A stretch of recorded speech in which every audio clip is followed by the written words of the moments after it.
FG kicks as Utomi forms shadow government. He forms shadow government. Prominent economist and political activist Professor Utomi has inaugurated a shadow government composed of members from various opposition parties.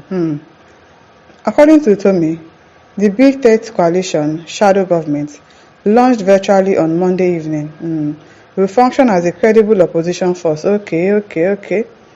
Highlighting the failures of the Bola Tinubu administration while offering ideas for better governance. That's good. At least it's not going to be like a political party like PDP and all of that. It's just going to be a shadow government, but they'll be opposing. It's good now.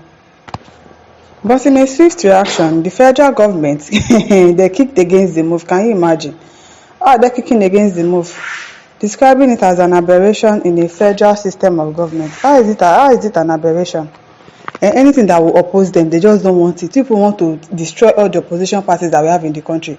Another person is coming out to say is creating a shadow government that will criticize you people and then offer you advice on what to do, offer you ideas on what you should do. You still do not want that. What do people want? You just want to be running things alone without people saying anything, without anybody complaining. That's what you people want. Now, wow. In an interview with The Punch, the Minister of Information and National Orientation, Mohammed Idris, said, "At a time when our nation is set to celebrate 26 unbroken years of presidential democracy," which democracy? The idea of a so-called shadow government is an aberration. Everything is an aberration. Anything that will tackle them, they don't want it.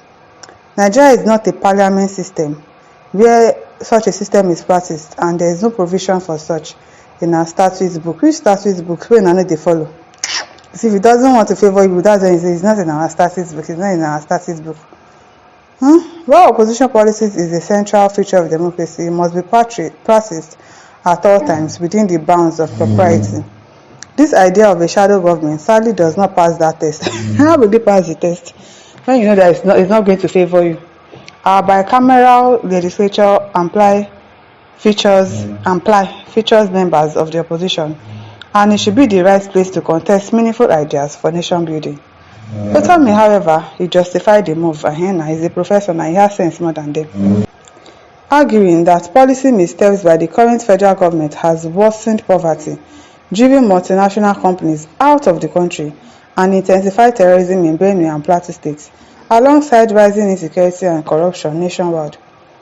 The Don expressed concern over what he described as the government's resort to propaganda and the suppression of opposing views. The recent spate of defections to the All Progressive Congress provides further evidence that all is not well with democracy in Nigeria, he said. The imperative is that if a genuine opposition does not courageously identify the performance failures of incumbents, offer options, and influence culture in a counter direction, it will be complicit in subverting the will of the people. He said the shadow cabinet, made up of figures drawn from several opposition parties, was created to respond to what he called a national emergency. Today, I bring to this pioneer body the desperate cries of a people troubled by how their reality seems bound for serfdom. I challenge you to awaken these people who wrongly believe that everything is fine, as long as they can manage a share of what little still trickles down from crude oil sales, Utomi said. Human rights lawyer Dele Farusimi was named head of Ombudsman and Good Governance portfolio. Others appointed to the policy delivery unit include Ogene Momo, Chetan Wanze, Daniel Okuonobe, Halim Ahmed, David Okonkwo, and Obi Ajuga. Other members of the shadow cabinet include Dr. Ade Folushade Adebayo, Dr. Peter Agada, Dr. Sadiq Gombe, Chibuzo Nwachukwu, Salvation Alibo, Bilkisu Magoro, Dr. Victor Tubo, Charles Odibo, Dr. Otiv Ibuzo, Eunice Atwejide, Benga Ajayi, and Dr. Mani Hamad, as well as Peter Oyewole and Dr. Omano Edigeji. Utomi stated that the shadow government would hold weekly cabinet meetings to assess government policies and propose practical alternatives. He identified immediate priorities as the stimulation of production, the formulation of a coherent economic growth strategy, the centralization of security and constitutional reforms. The cabinet, he said, would also focus on providing alternatives in healthcare. Wow, that's good. Education, infrastructure development, law and order, and policy monitoring. It's good though. They want to do what the leaders are not doing for us, what the government is not doing for us. That's good. Nothing is more urgent than tackling the rising poverty across the country. Multinationals are shutting down and millions are unemployed. Just 2 recent companies' exits illustrate how poorly thought out policies have tanked the economy. He criticized the ruling party's alleged reliance on propaganda, comparing it to fascist tactics meant to stifle critical debate. The resort to propaganda as a tool of governing by the party in power makes rational discussions of the decisions of the APC government difficult, moving us more toward fascist conditions, like Joseph Goebbels' inoculated Germans to Hitler's deadly path. A massive shower of propaganda insults seeks to prevent patriots from factually critiquing policy choices of the government and the behavior of its agents, which can have more negative consequences on our well-being, he said.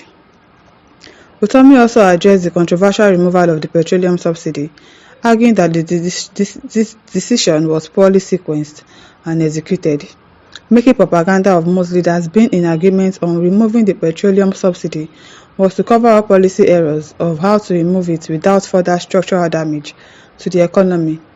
The sequencing of action would have produced different outcomes than driving the people into penury, he said.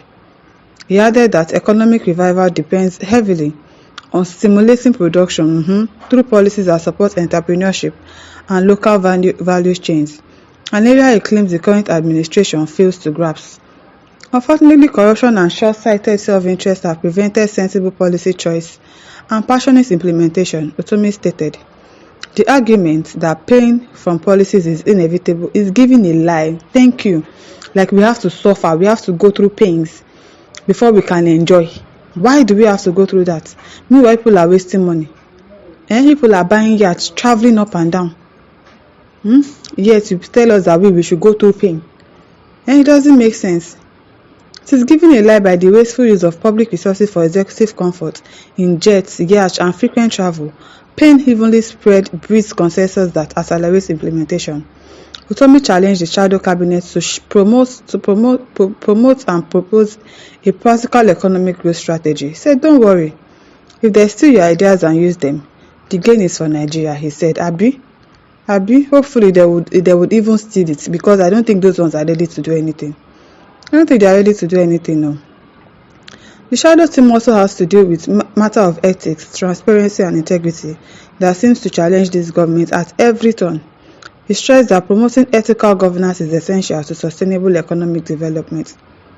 I note also with great pain the pervasive state of corruption in current reality. All efforts to showcase integrity and transparency as value must be made, he added. Hopefully it's a good idea. I like it. My listeners, over to you. Don't forget to like, share and subscribe. Thank you for listening. See you some other time. Bye.